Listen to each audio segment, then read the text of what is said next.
Robotmaker.com.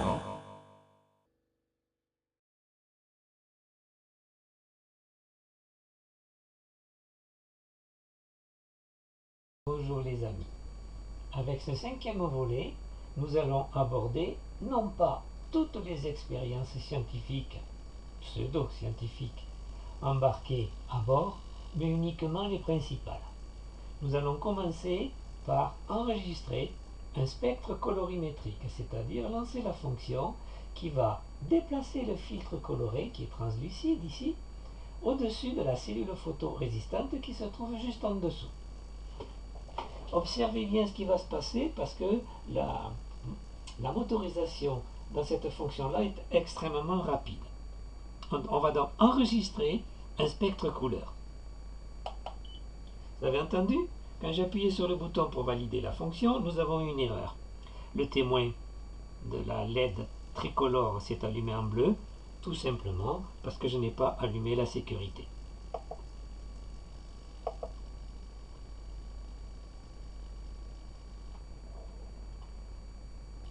Bon, armer la sécurité a été un petit peu compliqué parce qu'il faut aller dans le menu par exemple des options. En effet, dans le menu exploiter, quand on clique sur le bouton poussoir du codeur rotatif, en fait, on déclenche une temporisation d'1 seconde, ce qui permet dans les enregistrements séquentiels de pouvoir mettre des petits délais. Sécurité est allumée, je valide donc la fonction sauvegarder un spectre de couleur.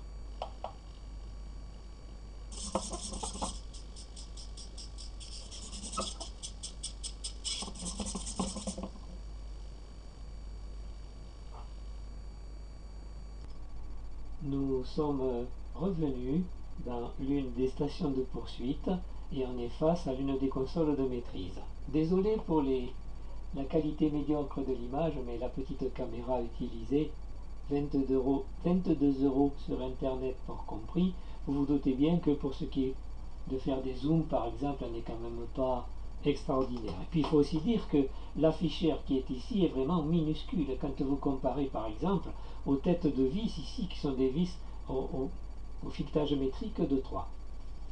Ici, nous avons le spectre colorimétrique affiché sur l'écran en mode graphique. Ici, c'est la colonne totale. Sur ce graphe, la colonne totale occupera systématiquement la hauteur totale du graphe. Et ici sur le côté, T pour total, nous avons la valeur de 863. Alors les luminosités, les valeurs numériques indiquées ici sont des luminosités non pas en lumen par exemple, mais en valeur relative entre unité et 1024. L'éclairage donc a provoqué une valeur de 863, toutes couleurs comprises. Le B, le bleu, c'est la couleur la plus faible enregistrée. Elle vaut 581, comme l'indique ici la flèche vers le bas, c'est la valeur la plus petite. La valeur la plus importante, je parle ici du spectre couleur et non pas du total, enregistré, c'est 847. C'est pour le jaune, oui, on aurait pu s'en douter, puisqu'on est ici dans un éclairage artificiel avec une lampe de type Edison. On sait que ces lampes rayonnent surtout sur le jaune, notamment. Ici, nous avons la valeur sur le graphe, donc les hauteurs ici des bâtons sont en relatif. Ici, on a le mauve, relativement faible, la valeur rouge, la valeur orange, la valeur jaune, J, et enfin le V pour vert. Ici, 722, c'est la valeur moyenne. Alors, faites attention quand même, si vous faites le calcul, 847 moins 581, la moyenne entre les deux, c'est pas 722. Ici, c'est la moyenne de toutes ces valeurs qui ont été ajoutées. Les valeurs de chaque couleur ont été ajoutées, on fait la moyenne. Voilà pour le spectre colorimétrique. Dans cette séquence, le pupitre, l'écran du pupitre montre ici un balayage panoramique. Pour réaliser un tel balayage, l'idée consiste, avec les capteurs, le télémètre laser, à balayer devant la sonde sur un certain angle et à mesurer, au fur et à mesure de ce balayage, les distances. Le télémètre laser pardon, le télomètre ultrason de Gecker peut mesurer jusqu'à 2 mètres. Donc sur ce graphe, on visualise un balayage latéral. On voit que sur les côtés, la distance, on a des obstacles relativement près, à environ 40 cm. Puis au fur et à mesure du balayage, il y a un léger éloignement. On a quelque chose de très près, peut-être ça pourrait être un rocher. Ici, le petit trait qui est là, il ne faut pas en tenir compte. De temps en temps, on a comme ça des petites impulsions parasites. Ce sont des échos qui se produisent à droite, à gauche, sur les murs, etc. Ici, nous avons donc un obstacle éloigné, puis à nouveau un obstacle proche. La distance a diminué à environ 30 cm ici. Comment on peut obtenir un tel balayage avec les capteurs de télémètre à ultrasons? Et bien pour ça, on va faire fonctionner un enregistrement et vous allez voir ce qui se passe sur la sonde. Pour enregistrer un balayage, la technique va consister, exactement comme pour la torsion, à faire effectuer de façon automatique un balayage en torsion du châssis, ainsi orienté de la droite vers la gauche les capteurs, et pendant ce décalage, on enregistre 64 fois la distance qui est mesurée par le capteur, ici le transmetteur à ultrasons, ici le récepteur.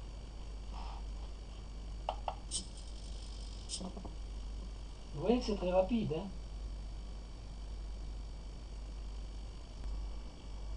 Parmi les fonctionnalités les plus séduisantes disponibles sur Gecker, et bien qu'il ne s'agisse pas à proprement parler d'une expérience scientifique, nous disposons ici d'un tout petit circuit électronique vraiment minuscule, 1,5 cm carré de côté, vous imaginez quoi. Et ce petit module comporte en fait 3 gyroscopes et 3 accéléromètres linéaires. C'est une centrale gyroscopique. Actuellement, sur la sonde, j'ai validé la stabilisation gyroscopique automatique. La stabilisation va consister à maintenir la plateforme, enfin le châssis de Gecker horizontale, quelle que soit la position du sol. Par exemple ici, je vais perturber latéralement l'inclinaison de la sonde.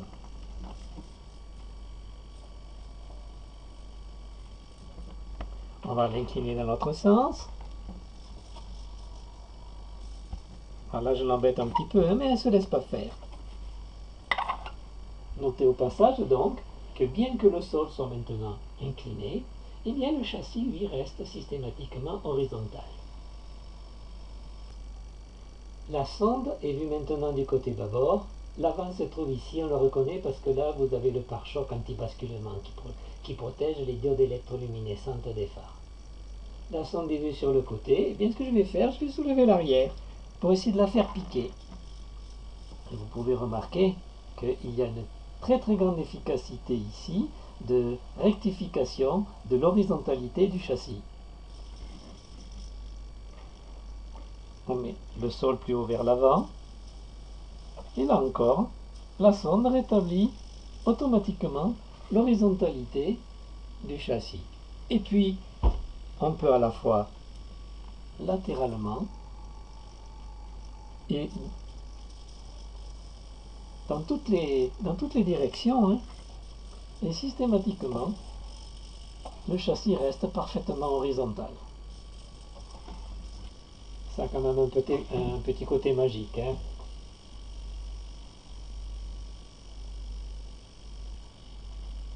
Voilà ce que ça donne quand la stabilisation gyroscopique n'est plus active. Et bien maintenant, si on provoque du tangage, et bien le châssis va s'orienter en fonction du fait que l'on cabre, que l'on pique.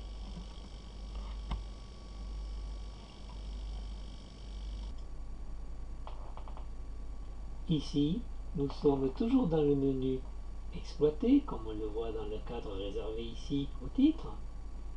Actuellement, on utilise le codeur rotatif, comme indiqué ici. Si le pupitre, enfin si le programme attendait une gestion au clavier, eh bien nous aurions les 3 lettres CLV pour clavier. J'ai activé ici une fonction qui va permettre de définir un cap auquel on désirerait que la sonde s'oriente. Eh bien, avec le codeur rotatif, on peut faire changer individuellement chacun de ces digits et pouvoir choisir entre un cap nul et 359 degrés. Par exemple ici,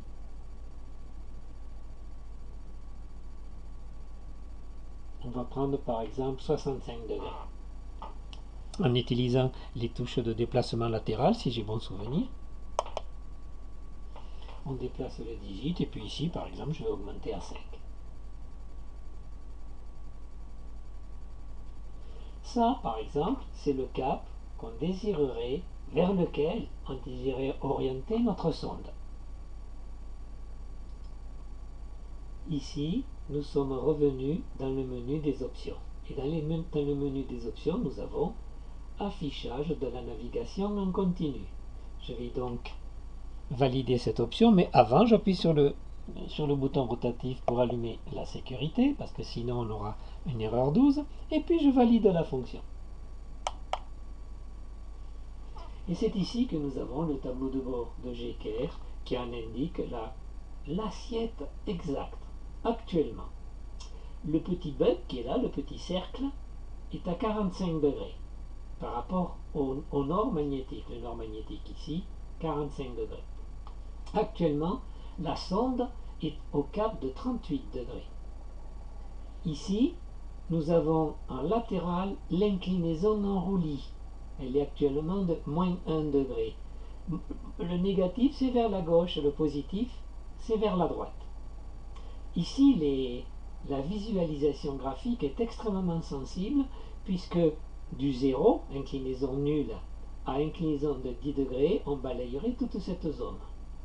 Ici, nous avons le tangage de la même façon entre un tangage nul, un piqué à 10 degrés et un piqué et un cabré à plus 10 degrés, toute la plage serait balayée. On aura un effet de butée, bien entendu, si la sonde est inclinée beaucoup plus que 10 degrés. De toute façon, ici, que ce soit pour le roulis ou que ce soit pour le tangage, on aura la valeur numérique. Ici, donc, nous avons l'aiguille qui, sur l'indicateur de situation horizontale, indique la direction actuelle vers laquelle est orientée la sonde. Par rapport au cap désiré, c'est-à-dire 45 degrés, on est actuellement à 38 degrés, l'écart de route est de plus 27 degrés. Ici, on est sur le mode magnétique, parce qu'en fait, pour effectuer de la navigation, nous avons plusieurs modes. Pour vous montrer un peu le fonctionnement de l'ensemble, et bien maintenant je vais changer les orientations de la sonde. Par exemple ici, je la fais tourner bien à plat. Je l'ai faite tourner vers la gauche, et bien on voit que le cap indiqué a changé. Actuellement, il est au 329 degrés magnétique. Je la fais tourner vers la droite, et puis en continuant de la faire tourner, arrive un moment où la sonde est orientée à peu près à 45 degrés. J'avais pris 45, non, j'ai pris 65 degrés, pardon. 65 degrés. Et bien on voit ici que l'écart de route, maintenant, il est de 1 degré parce qu'on est à 65 et 66. N'oubliez pas que quand on affiche en numérique, on affiche toujours à une unité près.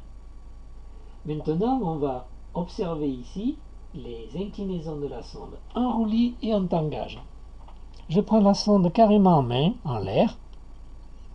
Alors c'est pas très facile, désolé. Voilà.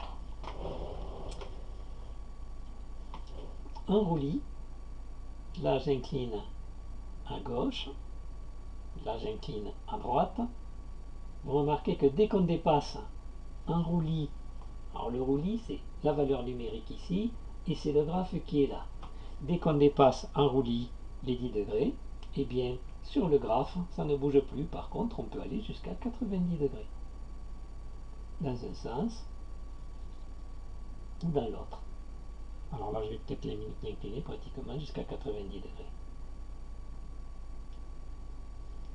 En tangage, Et bien en tangage, c'est la même chose. Ici, je fais piquer la sonde. Elle pique de 36 degrés et ici, je la fais cabrer. Elle cabre en tangage de 30 degrés à peu près. Et là, je la ramène à peu près à l'horizontale. On peut donc savoir à tout moment quelle est l'attitude exacte de la sonde en tangage, en roulis et en cap. Je vous avais expliqué que quand il s'agit d'orienter la sonde, il y avait plusieurs modes. Nous avons vu le mode magnétique. Eh bien, il y a un deuxième mode qui est a priori plus intéressant, c'est le mode dérive. Ce que l'on indique maintenant sur le graphe de visualisation horizontale, c'est non pas le cap vers lequel est orientée la sonde, on a cette valeur ici, mais la déviation, c'est pour ça qu'ici nous avons la lettre D, la déviation par rapport à ce que l'on désire. Et là, quand on pilote la sonde, il n'y a plus à réfléchir, il suffit de la faire tourner vers l'aiguille pour ramener la sonde au cap désiré. Donc ici, il faut la faire tourner vers la gauche. En la faisant tourner vers la gauche, c'est-à-dire vers l'aiguille, et bien on voit que l'aiguille revient vers le haut. Quand l'aiguille est vers le haut, eh bien on est exactement au cap désiré. On désirait un cap, si vous vous rappelez, de 65, et bien actuellement, on est pratiquement au cap ici. Ce mode de déviation est un mode extrêmement utile, parce que il est beaucoup plus intéressant, si vous voulez, que le mode magnétique. Reste que le magnétisme admet des inconvénients. Il y a d'abord la déviation magnétique. Et puis, sur Mars, soyons honnêtes, il n'y a pratiquement pas de champ magnétique. Donc, notre compas de route ne fonctionnerait pas. Il existe donc deux autres modes. Le premier de ces modes qui vient d'être validé, c'est le mode gyroscopique. Alors ici, du coup, il n'y a plus de valeur indiquée. Pourquoi? Tout simplement, au lieu de prendre la référence que nous avions tapée au clavier, la référence qui était de 65 degrés, quand on valide ce mode, la centrale inertielle enregistre la position actuelle des trois gyroscopes. Et c'est la déviation de ces gyroscopes qui, comme nous l'avions vu avant, indique le roulis et le tangage, mais également le lacet. Alors, l'avantage du gyroscope, c'est que on n'a plus besoin d'avoir un champ magnétique. Et là, si je fais tourner la sonde, eh bien, on va voir qu'elle se dévie par rapport à la position qu'elle avait au départ. Ça dévie. On a bien sûr l'indication d'orientation ici. L'inconvénient des dispositifs gyroscopiques, c'est que on indique les variations de rotation non pas par rapport à la Terre, mais par rapport à l'univers. Ce qui fait que si on laisse notre sonde immobile, eh bien au cours du temps, on va voir l'aiguille tourner. Alors, c'est pas la sonde qui tourne, c'est la Terre.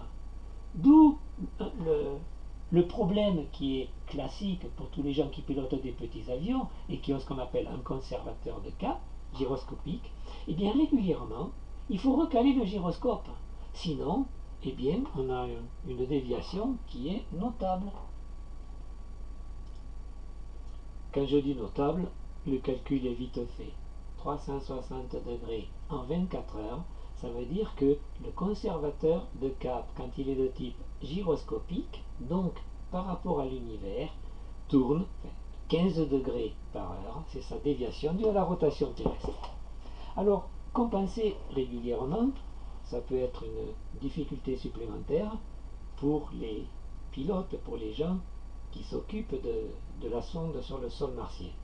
C'est la raison pour laquelle, là j'ai appuyé une fois de plus sur le bouton central du codeur rotatif, et maintenant on a la lettre C ici. La lettre C veut dire simplement compenser. On compense de 15 degrés par heure, ce qui fait que, logiquement, si on ne touche pas à la sonde, eh bien l'écart va se maintenir égal à 0 ici.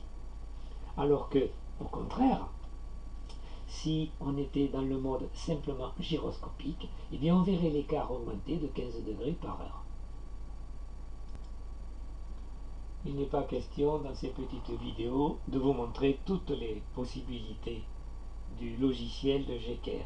Elles sont infiniment trop nombreuses.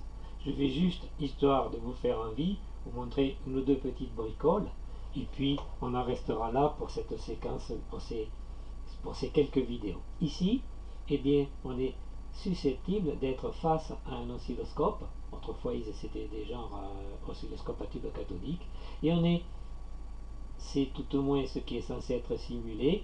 On simule le niveau de réception des signaux haute fréquence envoyés par la sonde. Vous constatez deux choses. L'amplitude augmente. Et bien ça, en général, c'est ce que l'on constate, en particulier sur des satellites qui tournent sur eux-mêmes. Quand l'antenne est dirigée vers la Terre, le signal augmente. Quand elle est à l'opposé, le signal diminue. Et puis vous constatez un décalage systématique sur le côté. Et bien là, c'est la différence de fréquence qui existe entre le transmetteur de la sonde et le signal au sol de référence qui sert de synchronisation. Un autre mode est disponible.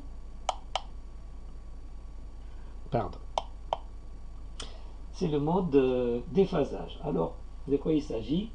Ce sont des figures de Lissajous où en fait on observe à l'écran ce genre de figure, on voit ça souvent dans les films de science-fiction, qui est susceptible de visualiser de façon très fine le déphasage entre la porteuse, l'onde porteuse qui arrive, et une onde de référence ultra précise. En particulier ici, on a deux lobes, ça veut dire que la fréquence de réception est 2 fois plus importante que la fréquence de référence en local. On peut changer, on passe ici à l'harmonique 3, harmonique 4, on a 4 lobes, on peut aller jusqu'à l'harmonique 5. Ici, on a 5 lobes. Le fait que la courbe semble tourner latéralement, eh bien c'est tout simplement le déphasage n'est pas un déphasage qui tombe juste entre guillemets en termes de Hertz, il y a une fraction de Hertz, d'où cette rotation très lente. Vous notez au passage que l'onde qui arrive varie aussi en amplitude. Bon, tout ça c'est très technique, allez, soyons clairs, c'est purement visuel, c'est fait pour faire beau, c'est fait pour créer l'ambiance. Pour terminer, une petite mention sur le mode apprentissage. Gecker peut apprendre plusieurs programmes dans sa mémoire. Quand on la passe en mode apprentissage, en fait, toutes les commandes qui conduisent à des mouvements, par exemple, à des déplacements, allumer le phare, etc., toutes ces commandes sont enregistrées. On peut ensuite faire dérouler ce programme de façon automatique. Ici, on est donc dans le menu apprentissage, et puis par exemple, le programmeur, mais cette fois-ci au sens de l'ingénieur qui se trouve sur la console de maîtrise, peut lister le contenu du programme qu'il vient d'enregistrer. On va valider cette option. Ah, erreur 15, autant pour moi, un instant. Bon, l'erreur 15, quand je prends le manuel, tenter de lister un programme vide. Eh bien oui, j'ai utilisé un programme qui était effacé. On peut avoir jusqu'à, je crois, 8 ou 9 programmes différents en mémoire non effaçable du microcontrôleur. Et ici, on a la fonction qui permet de choisir parmi ces programmes. Bon, on va tenter par exemple le programme numéro 5. Je valide. Et puis donc dans les menus, maintenant, on va chercher à se faire lister le programme. Lister le programme 5, je valide. Et cette fois, on va s'afficher à l'écran, sous une forme de matrice, le programme numéro 5. Alors, bon, ici, ça ne se voit pas parce que la caméra est saturée. Il y a marqué P5, on sait que c'est le programme 5. Ici, en bas, on continue de visualiser, alors ça, vous ne l'avez pas vu, je n'ai pas trop parlé, mais systématiquement sur l'écran, chaque fois que le pupitre envoie une consigne par le cordon ombilical à la sonde, le numéro de la consigne est visualisé ici. Et puis là, nous avons les comptes rendus. Ok, ça s'est bien passé, la sonde a correctement réagi et elle a retourné donc le programme enregistré. Et ce que nous avons ici, dans chaque case, ce sont les ordres successifs qui seront exécutés si on déclenchait la réalisation du programme. Bien entendu, ces codes ne vous disent pas grand-chose, mais dans les manuels, on peut savoir exactement à quoi correspondent ces codes. Il suffit d'ouvrir le manuel à la bonne page. En fait, par exemple, le code 26, alors je regarde dans le manuel, un instant pour moi, le code 26, rétablir les énergies. Le code 54, alors 54, laser et phare forcé à 128. Autrement dit, chacun de ces codes aura un effet. On peut avoir jusqu'à 99 codes. Eh bien, les amis, on va peut-être en rester là. Vous commencez à avoir une idée relativement globale de ce que peut faire GKR.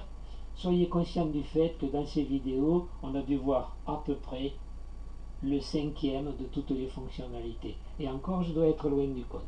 Je vous souhaite donc à tous une bonne journée. Je vous souhaite aussi peut-être d'avoir l'envie de réaliser la sonde, de réaliser le pupitre, et surtout que vous ne rencontriez pas trop de difficultés. De toute façon, le didacticiel est là pour vous aider. Et si vous avez un quelconque problème, dans le didacticiel, vous avez mon adresse internet. Vous pouvez donc m'envoyer une bouteille à la mer et je me ferai un plaisir de vous aider. Au revoir les amis.